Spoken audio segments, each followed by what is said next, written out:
Hi, everyone. It is so hard to believe, but May 2021 marks 1 year that I have been investing in real estate. And as I was really just reflecting on the last year and setting new goals for the upcoming year, I wanted to create a video really just highlighting a few of the things that I think really made the biggest difference in my journey getting started investing in real estate. And as I was really kind of trying to brainstorm different things that I thought really led to my ability to accomplish so much in the first year, it really came down to my ability to overcome limiting beliefs. And I think this is very applicable to a lot of people who want to get started in real estate investing, but are thinking of all these things that are potentially holding them back. And so I just wanted to share my journey of overcoming the three limiting beliefs that I think affect a lot of people in the industry, which are not having enough money to get started, not having enough time to get started, and not having enough resources to get started. So when I first started investing in real estate, like I was sold on real estate. I had done a lot of research. I listened to all the podcasts. Like I knew that real estate investing was going to be our tool, my husband and I, to really create this passive income, multiple streams of income, and this really generational wealth. So we were already sold on real estate, but the issue was we didn't have money to start investing in real estate. And so this is where it kind of came down to getting creative. And I was so hooked that I just immediately started Googling and researching like how to get started investing in real estate with no money. And I watched all the videos, read all the blogs about how these people were making it happen with no money. And I learned a lot of different strategies and just researched a bunch of them. And when it came down to my husband and I's financial situation, we started learning about different ways that we could tap into equity that we already had built up in our lives that we didn't even know that we could access to start investing in real estate. So the first one is home equity. So we didn't even really understand the concept of taking out a second mortgage. I kind of came from just the mindset of thinking that debt was bad, that really taking out any money that you had to pay interest on just wasn't a good idea. And so it never really came to us that that was an option until I started researching that a lot of people do this, that they take out second mortgages or HELOCs on their primary residence to start investing in real estate. And when I started learning more about the numbers and seeing it on paper, it made so much more sense that you could. So for instance, we had $100,000 worth of equity in our primary home that we purchased 3 or 4 years prior. And I didn't really know that we're entitled to this money. I mean, I think I've heard of people pulling out second mortgages or HELOCs to like fix up their residence or to put a pool in their backyard or something like that. And I didn't think that you could use it to invest in other real estate. And so it took talking to a really good lender, someone who was investor savvy, and he was explaining that taking out a second mortgage on our primary residence at 4.5%, and then using that money to invest in an investment that's giving us 15 to 20% returns is a no-brainer, because now we're getting all that money back to pay off our debt, that second mortgage, and some. So now we're getting all this money back into our pocket by using that money, leveraging that good debt, and putting it into alternative investments. So that's one way that we got creative. We did that, and we were able to buy 2 single-family homes over in Atlanta, Georgia with that. And then we were still hooked. We wanted to keep going. We're like, okay, what's next? Like, what can we do next? We again thought we had tapped out of all of our equity or capital. And then as we started researching more, we learned about tapping into your retirement account under the CARES Act. So that was something that was implemented during COVID, during 2020, that people had the opportunity to get into their retirement accounts penalty free, have access to that money, not even needing to repay it on a loan, just withdraw the money penalty free, but you do have to pay taxes on it over a 3-year period. So we were going back and forth about whether or not this would be smart to do this. Obviously, if you talk to a bunch of different people, a lot of people will have very different opinions about whether or not this is a good idea. But again, it took us seeing it on paper for it to really make sense.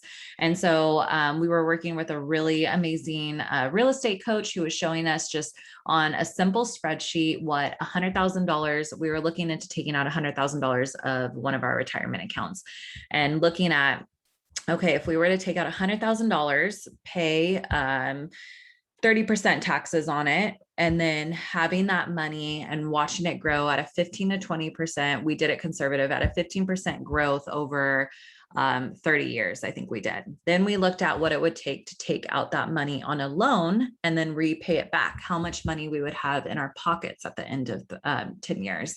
And then lastly, we did it if we were to not take anything out and just let that $100,000 grow at the 9% rate that it's historically done over the next 30 years. So looking at those 3 scenarios on an Excel sheet made so much sense that it was going to be in our best interest to take out the money, pay taxes on it, and then invest it in real estate that was now putting money back into our pockets every month. And for us, this was super important because we're young, we have a growing family, we're having different expenses in our life that come with growing a family. And it didn't feel feasible that we were putting 15 to 20% of our income toward our retirement accounts, because that's what we've been doing since we started working, which was so great. Everyone was like encouraging this, applauded us for putting 15 to 20% of our paychecks towards our retirement accounts. And it's a big chunk of money that's coming out of those paychecks. But again, it's money that we couldn't touch until we were 65. And it just really didn't make sense for the lifestyle that we wanted to create for ourselves, that's what we were doing with our money. And again, a lot of people will have very different viewpoints of this. Some people who are very traditional in terms of retirement will advise against this. But for us, it was really seeing it on paper and looking at the difference that the money would have in our lives if we were to take it out. So, that was one way we tapped into another $100,000 that we then started investing in real estate. And then after 2020, we came in to do our third multifamily deal and needed another $50,000 to get this deal going. And again, didn't have any capital. And so I was looking to tap into my retirement account at this point to pull out some money. And unfortunately, the CARES Act had passed. So that was we weren't really watching the cutoff date of that. And apparently it ended January 1st, 2021. So we were in a position where now we needed to come up with an extra $50,000 to get this deal done. And so for me, I ended up taking out a loan from my retirement account at 4.25%. I have Fidelity that I've been putting money into since I've started working as a nurse. And I ended up pulling it out at a loan, 4.25%. And again, investing in it in a real estate strategy or investment that's giving us 15 to 20% return. So again, a no-brainer mathematically. But those are just some examples of ways that you can get creative tapping into equity. And maybe you don't have those options or none of those 3 scenarios apply to you. But I think the biggest difference was for us, like it never stopped us. It was never like, okay, we tapped out of all our capital. We don't have anything left to buy real estate deals. Like we can't buy real estate. It was like, okay, well, where are we going to find the money? Like we need to get creative. Let's find different ways that we can find money in our lives. And I've heard people borrowing from family members, hard money loans. There's so many different ways that you can get creative with this. So I definitely do not let it be a hurdle or an end all between you and getting started investing in real estate. The second topic I wanted to talk about is not having enough time. And this one is huge because I work a full-time job. My husband and I both do. We work 40 plus hours a week. I work in a hospital. I started investing during the pandemic where I was working as a nurse leader in a big organization down here in Los Angeles, and work was crazy. Was going into work every single day, presented with changes, um, difficulties, hardships, just nonstop problems that I was solving day in and day out. And so pulling over 40-hour work weeks. And I have two young daughters at home. I have a 1-year-old and a 3-year-old, and I am very, very involved in their lives. So me spending time with them is not something that I'm willing to sacrifice. But I was willing to sacrifice other things in my life. So during COVID, everything was shut down. So we didn't really have the option to be doing a lot of things anymore. But even when it came time to making time for our real estate, so really kind of how my day looks is, going to work and then coming home, working out, hanging out with my daughters for until they go to bed. And then once they go to bed, that's when I start working on real estate. And that's either creating content, doing different things through social media, emails, different marketing strategies, researching real estate in general. And so I work hard on that at night after I put my daughters to bed. So when it comes to sacrifice, I have had to sacrifice certain things like Netflix shows. Like I'm not sitting around and binging as much TV as I did in the past, and not wasting as much time on social media or just different activities in my life that were consuming a lot of my time, like wasteful time, I would say. I've really eliminated a lot of those and just am super intentional about my time. And so I have been able to accomplish so much in real estate with really just working a few hours every night in the evenings and occasionally on the weekends. So I find it hard to believe that no one has time to do something they love. I mean, for me, it doesn't feel like a sacrifice to trade off Netflix binges with working on my real estate business because I'm so passionate about it. And if you're having trouble sacrificing things, I would maybe reevaluate your why behind what you want to accomplish in real estate. And for my husband and I, our why is really what drives us.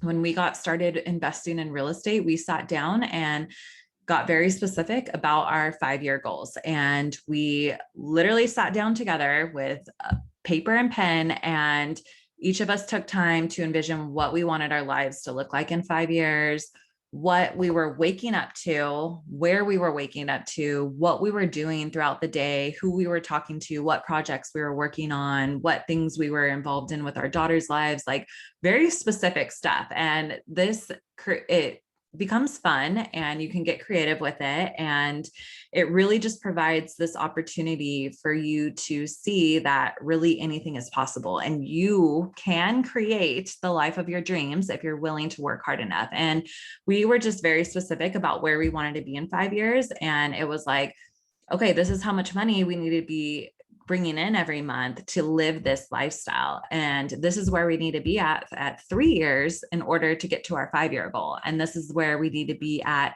year 1 in order to get to that goal. And so when you work backwards from goal setting, you really lay out a blueprint of what you need to be doing on almost a daily basis to get to your goals. And for us, I mean, they're so ingrained in my mind that I don't have to reread them every day like some people do. Although I have heard that works if you're not feeling motivated enough. But I mean, it is something that I just quickly scan occasionally, like every month or so, just to remind myself of kind of the vision that we want to create for our lives. And so yeah, time is huge. You're going to have to invest some time in something that you want to do, that you love.